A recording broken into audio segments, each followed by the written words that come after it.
when she's watching YouTube videos and stuff, I have to limit her time on that because those things are the easy things. Those are the things that it gets you in this like dopamine fueled. It's a one-way binge. It's like you're just consuming, and Yes. it feels nice. It's like eating sweets or anything. Amusing ourselves to death. It's a amusement, and I tell her like, hey, Isla, look, it's fine to do these things. We all do them, and you need to do those things, but you can't do them too much. You've got to do other things too. And so you have to do the difficult things. And the difficult things become the fun things. If you can find something you really appreciate and you really enjoy, and you can master that thing, it'll be the fun thing. It'll be the thing that you love doing more than anything else. But it's hard to do, and you have to suffer to accomplish I get that thing. I love comedy. And when I'm doing the best at it is when I get up every day and grind. And grinding of listening to your set or just writing Sitting every down day. and writing.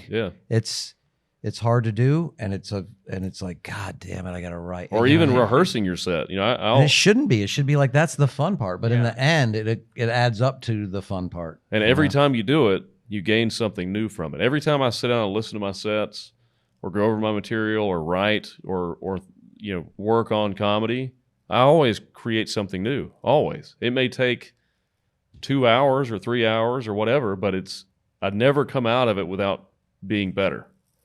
And that's what I'm teaching my daughter is like you have to suffer to achieve success. Like if you don't suffer, if you avoid suffering your whole life, you'll just be a loser. You'll never accomplish anything because that's just the easy way out, and it's really the hard way out because you're going to suffer. Then you're going to suffer in a bad way because life will just take a shit on you if you don't put in the effort. Because it's not going to. There is What no. if you like that? There's no bailout for If you like pool. regular people. Some people like. Yeah, Well, that's why Neil has restricted access on the iPad.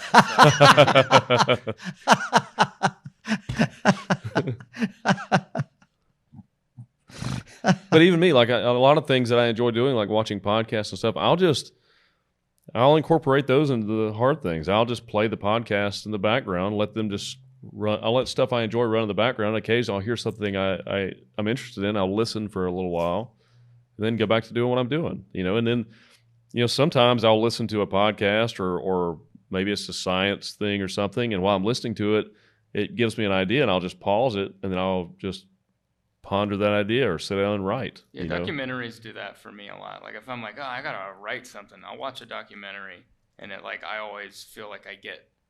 And it's not always like comedy stuff. It's just like, I never really thought of this that way or whatever. And then it does translate to other stuff in my life, I feel like. And it's entertaining too.